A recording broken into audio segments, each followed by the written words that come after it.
Hello there, stupendous second grade teachers. This is Casey Rogers, the elementary math coach. Of course, you know that the Kathy Richardson window is opening, and I just wanted to take a few minutes to look at the assessments with you. In NISD, we have two defining reasons for giving the Kathy Richardson assessments. One is that they are very specific tasks that allow you to identify the critical number concepts that your students are getting. And then the second reason that we do these is to inform your instruction. Knowing where your students are in the process of learning number concepts is such a powerful tool as you plan instruction or just as you're teaching the lesson.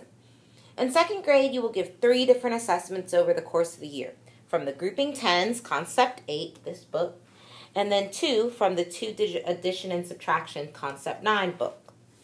For now, we will just look at the beginning of the year assessment from the Grouping Tens.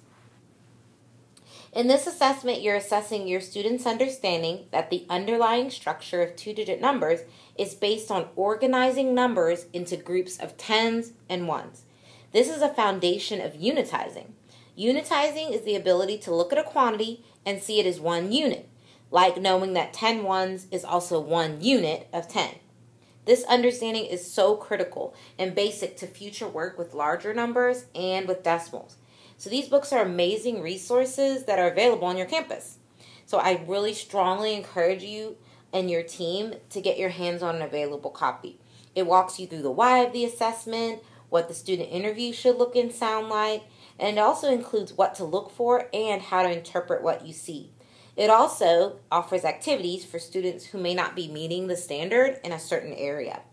And a super duper bonus for you is that there are videos of each of the assessments being given to real live children, and they are on a blue flash drive that looks like this that your AP or CIT has on your campus. In this assessment, you're looking for 2 things in each student interview. 1, does the student know the number of tens and ones in a given number? And then 2, does the student understand that the quantity stays the same, regardless of how they count it? And that part is called conservation of number. And this is an especially important concept because as you move throughout the school year, students will be constantly composing and decomposing numbers as they learn to add and subtract 2-digit and 3-digit numbers. And so the students, they have to understand that the value of the number is staying the same, even though they have decomposed it in order to add or subtract. So even though it may look different, quote unquote, it is still the same number. So this is the recording sheet that you will use with each student. So you'll start by showing the students a pile of 34 connecting cubes and asking them a series of questions, shown here on the recording sheet.